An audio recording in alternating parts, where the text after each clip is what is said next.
Dr. Kai Thorne had developed what he considered a healthy skepticism toward diplomatic missions, largely based on the fact that most of them involved people talking past each other in at least 17 different languages while pretending to understand concepts like mutual benefit and lasting peace. The current assignment aboard the neutral station Concorde's Rest was shaping up to be a masterclass in this particular form of organized confusion. The Silkari delegation sat on one side of the crystalline conference table, their pointed ears and luminous silver eyes giving them an ethereal quality that the diplomatic lighting somehow managed to make both beautiful and slightly intimidating. On the other side, the human representatives looked like they were attending a business meeting where everyone secretly suspected the quarterly reports had been falsified. The territorial concessions outlined in subsection 47.3 are completely unacceptable, Ambassador Chen was saying, his words emerging from the universal translator with all the emotional warmth of a refrigerated contract negotiation. Princess Zaralin, daughter of Queen Vexhara and primary liaison for the Silkari Empire, tilted her head in what Kai recognized as barely contained exasperation. The gesture wouldn't register on standard diplomatic readouts, but he'd spent enough time studying microexpressions to know frustration when he saw it. "The honored ambassador misunderstands our intentions," she replied, her voice carrying harmonics that the translator flattened into mere words. "We seek not conquest but coexistence." Kai made notes on his linguistic analysis pad, trying to capture the emotional subtext that the translation protocols were missing entirely. As a xenolinguistic anthropologist, his job was to ensure that both sides actually understood what the other was saying, rather than just hearing a series of appropriately diplomatic sounds.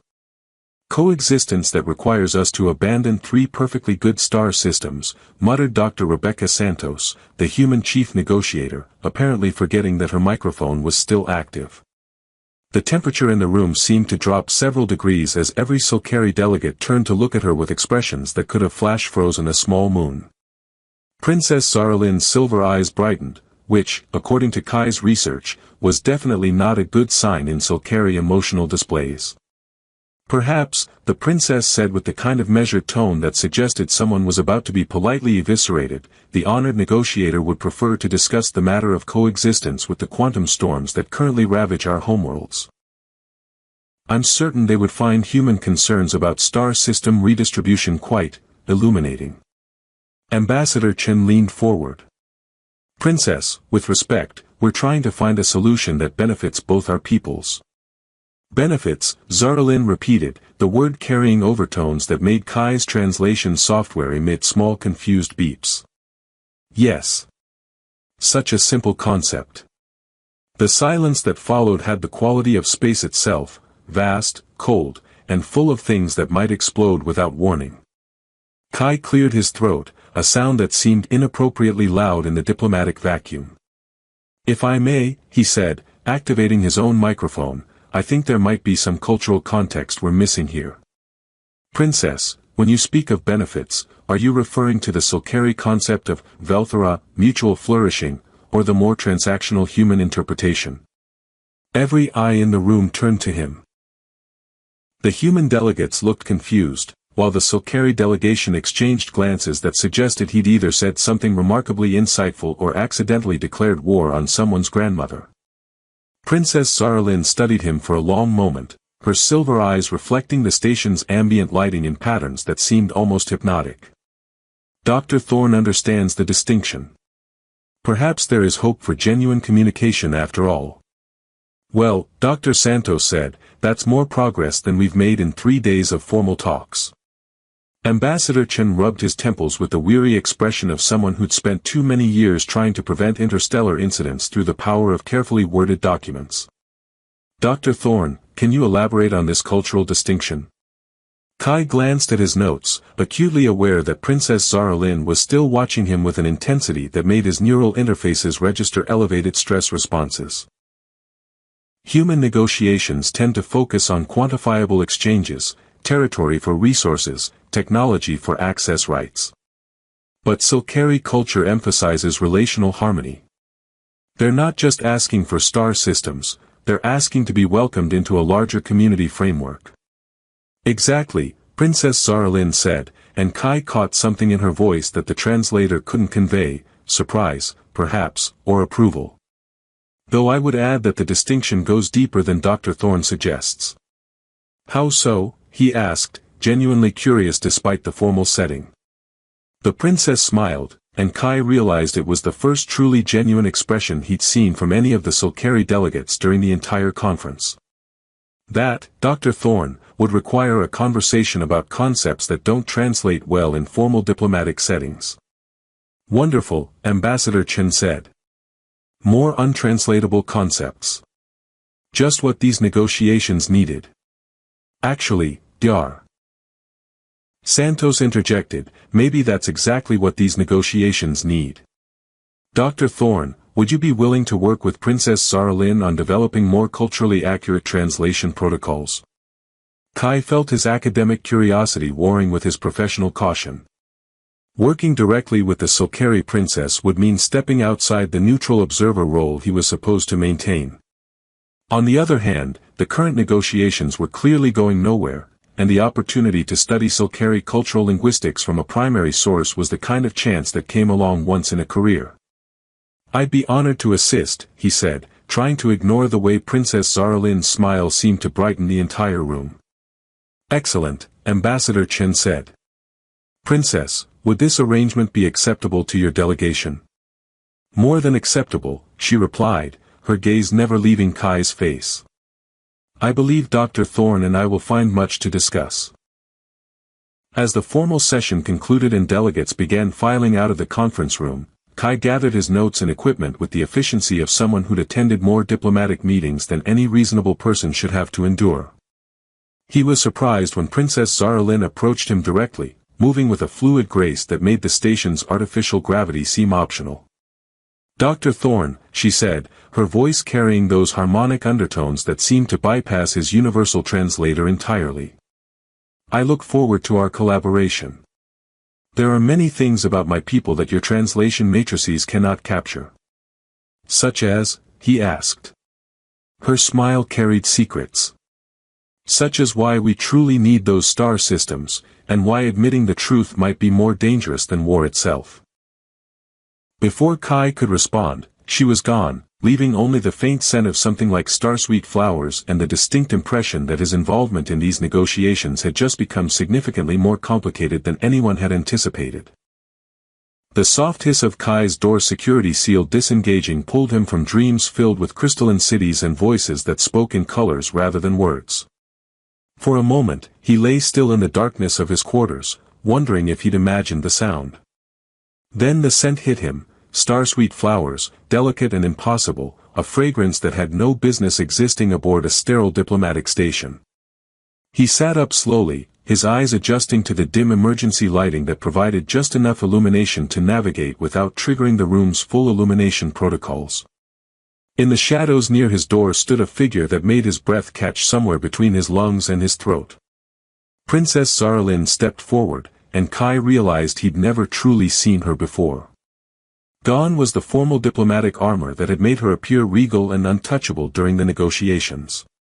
Instead, she wore simple civilian clothes. Flowing fabric that seemed to shift color in the minimal light, practical boots that made no sound on the station's metal flooring.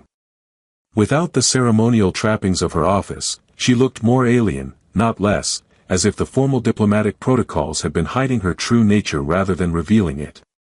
Her silver eyes held a soft bioluminescence that he'd never noticed during the official meetings, probably because the conference room's harsh lighting had washed out the subtle glow. Now, in the privacy of his quarters, that luminescence was impossible to ignore, beautiful and otherworldly in a way that made his academic brain immediately start cataloging questions about Sulcari biology. Don't scream, she whispered, her voice carrying harmonics that seemed to bypass his universal translator entirely, speaking directly to some deeper part of his consciousness that understood meaning without requiring words. The smile that accompanied her words held secrets and something that might have been mischief.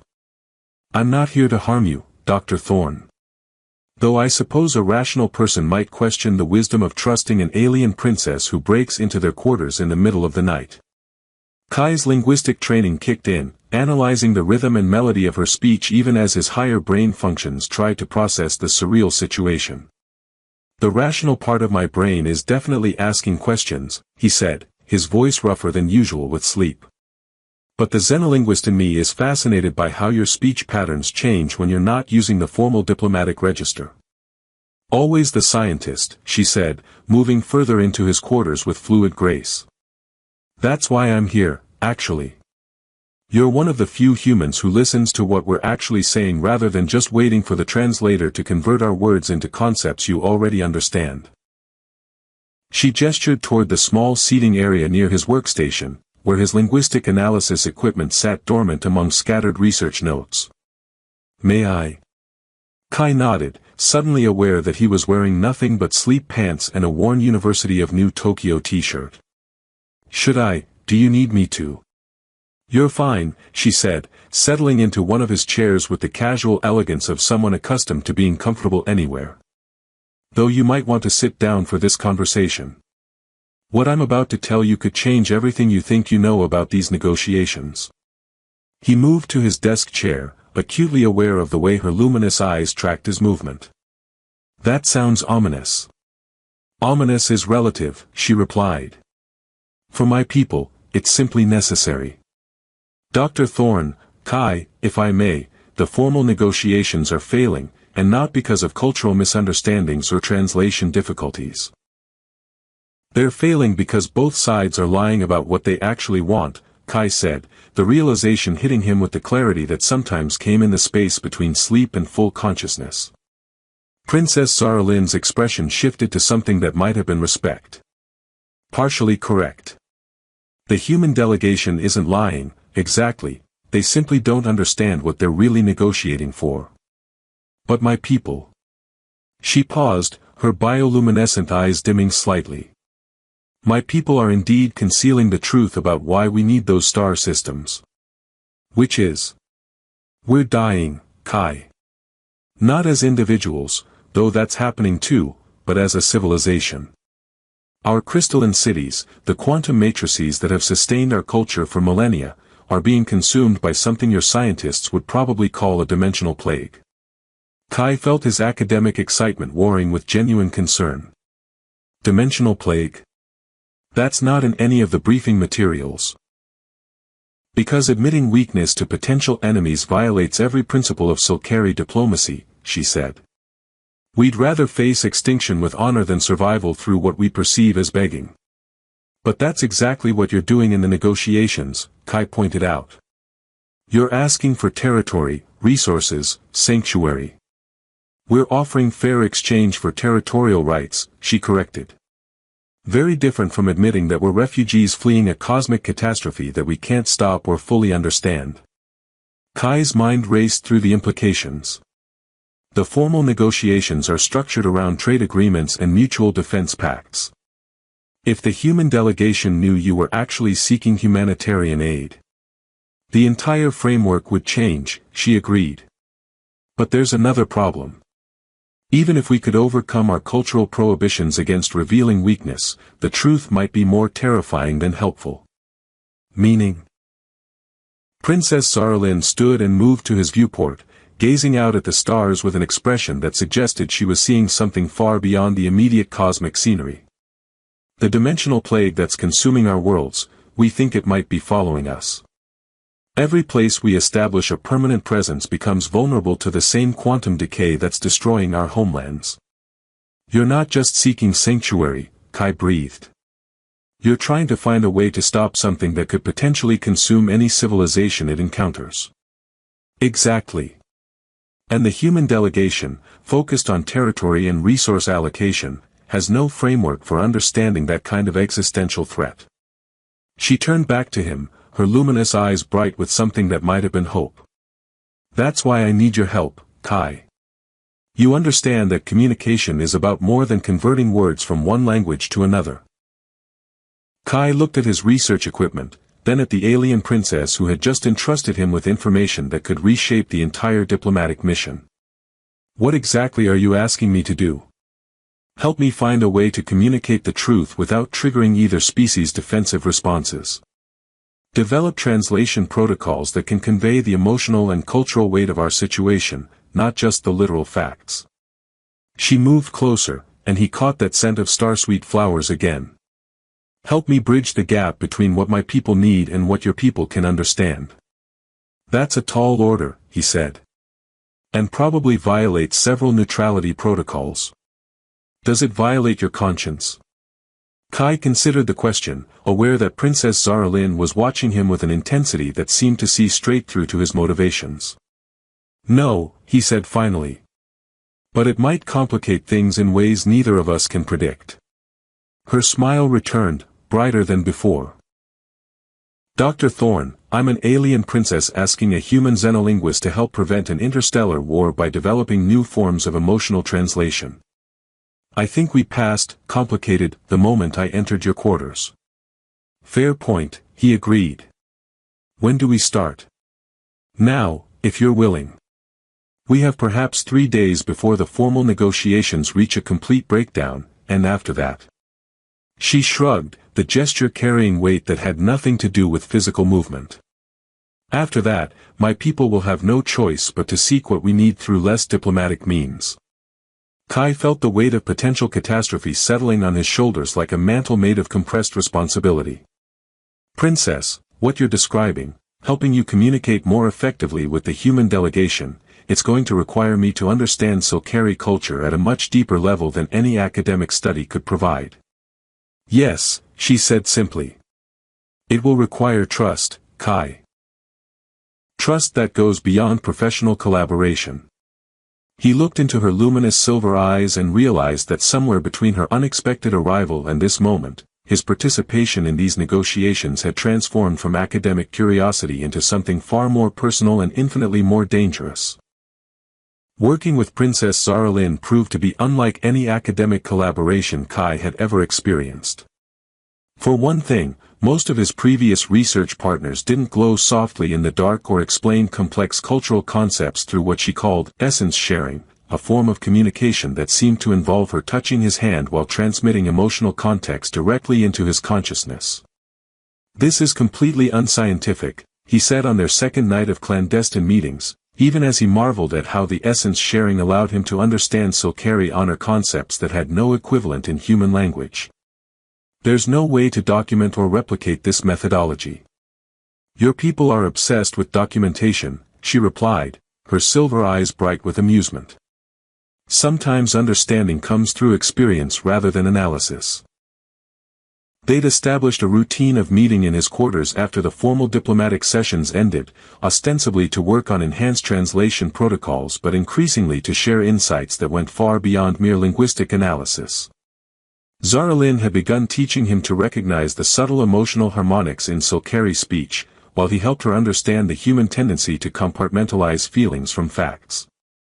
The dimensional plague, he said, reviewing the notes from their previous session, you mentioned it follows established settlements. How exactly does that work?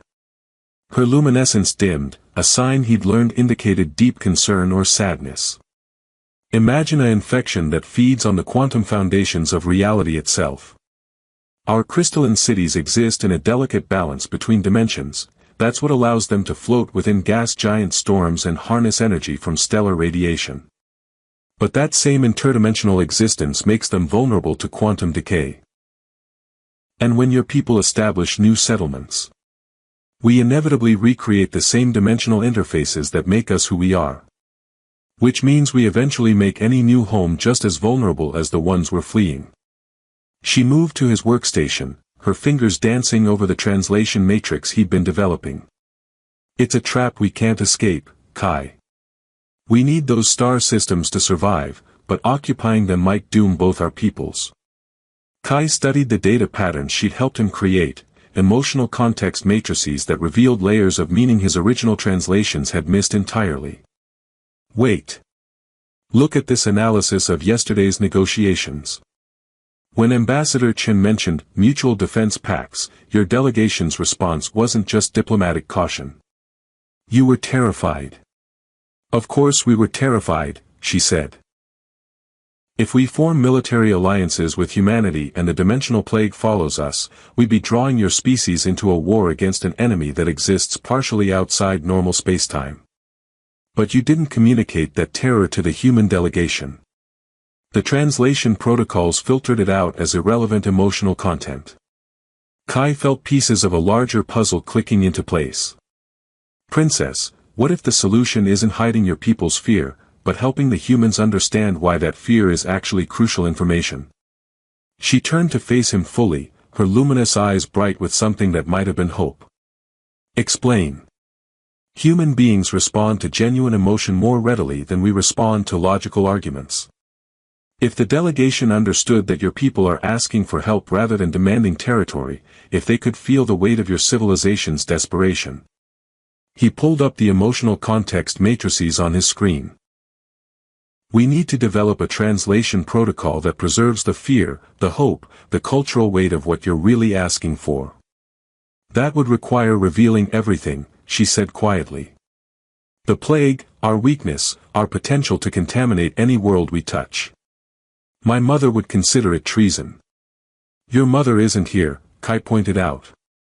And treason against a dying civilization might be preferable to watching it die with honor intact. Princess Zaralyn moved closer, close enough that he could see the intricate patterns of bioluminescence that played across her skin like living constellations. Kai, there's something else. Something I haven't told you about the essence sharing we've been doing. What about it? It's not just a communication technique. Among my people, essence sharing creates bonds, emotional connections that become permanent over time. Her voice carried harmonics he'd never heard before, complex and vulnerable. The more we work together like this, the more connected we become. Eventually, we'd be able to sense each other's emotions across vast distances, share memories, even experience each other's dreams. Kai felt his heart rate spike in ways that had nothing to do with academic excitement. And you didn't think to mention this before?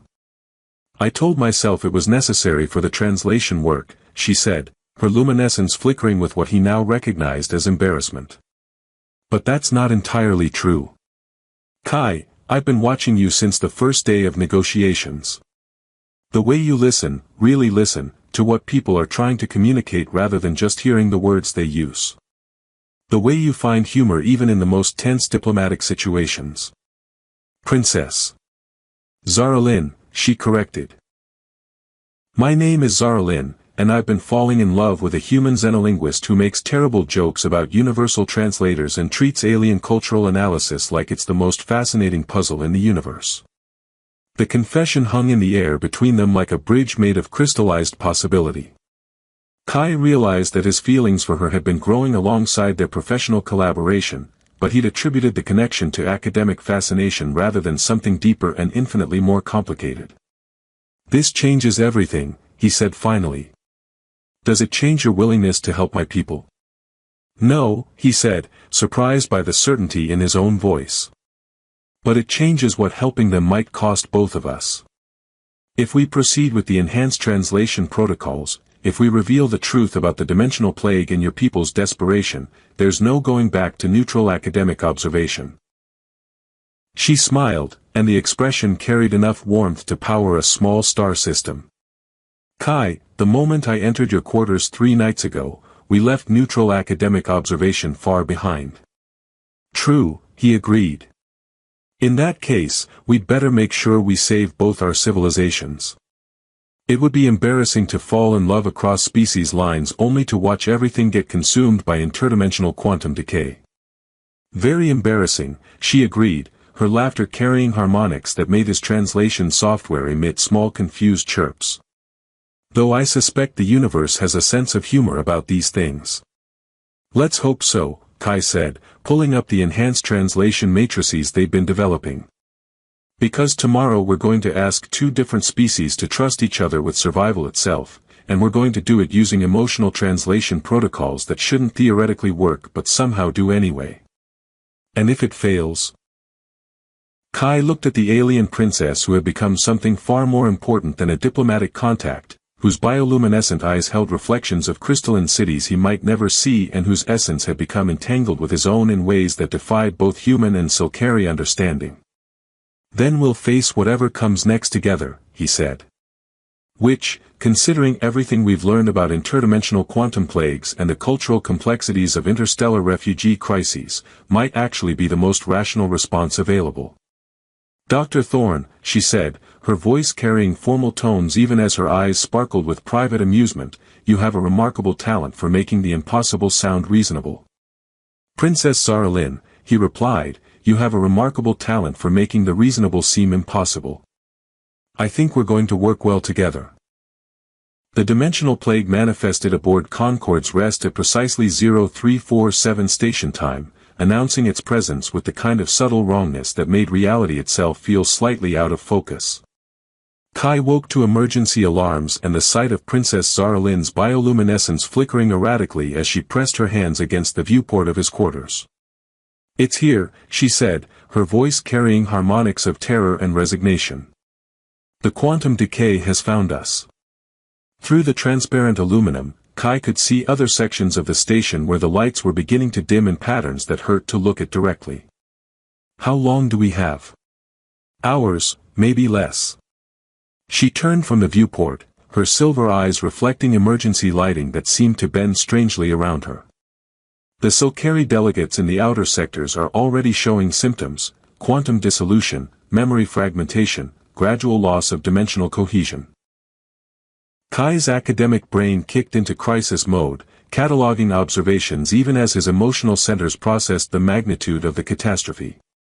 The enhanced translation protocols we developed, can they convey the immediacy of what's happening? They'll have to, she replied. Because this is our only chance to show both species what we're really facing. The emergency communication system crackled to life as they raced through corridors filled with confused delegates and panicking station personnel. Ambassador Chen's voice echoed through the chaos, all diplomatic personnel report to Conference Room Alpha immediately. We have a developing situation that requires immediate consultation. When they arrived at the conference room, the scene was unlike anything from the formal negotiations. Human delegates sat beside Solkari representatives, their previous careful diplomatic distance abandoned in favor of shared concern for colleagues who were flickering in and out of visible existence like poorly tuned holographic projections. Dr. Thorne, Ambassador Chen called out as they entered. We need your linguistic expertise. Several of the Solkari delegates are experiencing some kind of medical emergency, but we can't understand their descriptions of the symptoms. Kai looked at Princess Zara Lynn, who nodded almost imperceptibly. The moment had arrived to reveal everything, and there was no longer time for careful cultural preparation or diplomatic protocol. Ambassador, Kai said, activating his enhanced translation matrix, what you're witnessing isn't a medical emergency in any conventional sense. Princess Zara Lynn, would you explain what's happening to our colleagues? She moved to the center of the room, her luminescence now visibly unstable as the quantum decay affected even her biological systems. When she spoke, Kai's enhanced protocols preserved every harmonic of fear, desperation, and cultural weight that the standard translators would have filtered out. Honored delegates, she began, her voice carrying the full emotional resonance of her people's plight, what you see affecting my colleagues is the reason we truly came to these negotiations. We are not here seeking territorial expansion or trade advantages. We are refugees fleeing a dimensional plague that consumes the quantum foundations of reality itself. The human delegates exchanged glances as Kai's translation matrix allowed them to feel the genuine terror and vulnerability in her words rather than just hearing diplomatic abstractions. Our crystalline cities, she continued, the very technology that makes us who we are, exists partially outside normal spacetime. This quantum interdimensionality is both our greatest strength and our fatal weakness. The dimensional plague feeds on exactly the kind of reality-warping interfaces that define Solkari's civilization. Dr. Santos leaned forward, her expression shifting from diplomatic caution to scientific fascination. Princess, are you saying this plague specifically targets advanced dimensional technology? More than that, Zara Lynn replied, her bioluminescence flickering as another wave of quantum decay swept through the station. It appears to be a form of cosmic immune response, reality itself attempting to eliminate anything that exists in multiple dimensions simultaneously. Ambassador Chen's face went pale as the implications registered. And by establishing settlements near human space. We risk exposing your species to the same quantum dissolution that's destroying ours, she finished. Every negotiation point, every territorial request, every proposed alliance carries the potential to contaminate everything you've built. The room fell silent except for the soft humming of failing quantum stabilizers and the occasionally flickering form of affected Solcari delegates. Kai watched the human negotiators process information that recontextualized everything they thought they understood about the peace talks. Dr. Thorne, Ambassador Chen said finally, "How long have you known about this?" 3 days, Kai replied honestly. Princess Zaralin entrusted me with this information because the standard diplomatic protocols couldn't convey the cultural and emotional complexity of her people's situation. And now? Dr. Santos asked, gesturing toward the affected delegates who were becoming increasingly translucent. Kai looked at Zaralin, whose essence he could feel through their shared connection even as her physical form began showing signs of quantum instability. Now we have a choice. We can treat this as a contamination event and focus on damage control, or we can recognize it as an opportunity to save both our civilizations by working together. How? Several voices asked simultaneously. Princess Zaralin moved closer to the central display, her form stabilizing slightly as she drew strength from purpose. Human technology approaches dimensional manipulation differently than ours. Where we create permanent quantum interfaces, you use temporary field generators and controlled dimensional gates. What if we combined approaches? Create stable quantum buffers that could contain the plague while allowing for limited interdimensional interaction, Dr. Santos said, her scientific training immediately grasping the possibilities. Use human dimensional isolation techniques to create safe zones where Solcari technology could function without triggering cosmic immune responses. Exactly, Kai said, feeling the pieces of an impossible solution clicking into place through his connection with Zaralin. But it would require unprecedented cooperation between our species. Complete sharing of dimensional technologies, joint research facilities, integrated colonies where both peoples work together. Ambassador Chen studied the flickering Solcari delegates, then looked at Princess Zaralin with something approaching respect. Princess, what you're proposing isn't just a peace treaty. It's full cultural and technological integration between our species. Yes, she replied, her bioluminescence brightening as hope replaced despair in her emotional resonance. It's also our only chance for mutual survival. The dimensional plague won't stop with my people, Ambassador. Reality warping technology is becoming increasingly common throughout this galaxy. Eventually, every advanced civilization will face the same quantum immune response we're experiencing. Unless, Kai added, we learn to work within reality's parameters instead of trying to circumvent them entirely. The vote, when it came, was unanimous. Not because the solution was simple or the risks were minimal, but because the alternative was watching both civilizations face extinction separately when they might survive together. 6 months later, Kai stood in the observation deck of the first joint human Solcari research station, watching crystalline spires rise alongside traditional human habitat modules in perfect harmony. The dimensional plague had been contained through a combination of Solcari quantum artistry and human engineering pragmatism, creating stable zones where reality could bend without breaking entirely. Admiring our work? Princess Zaralin asked, moving to stand beside him at the viewport. Her bioluminescence had stabilized completely, no longer flickering with quantum uncertainty but glowing with steady warmth. Our work, he agreed, still marveling at how naturally the word "our" had come to encompass both species working toward common goals.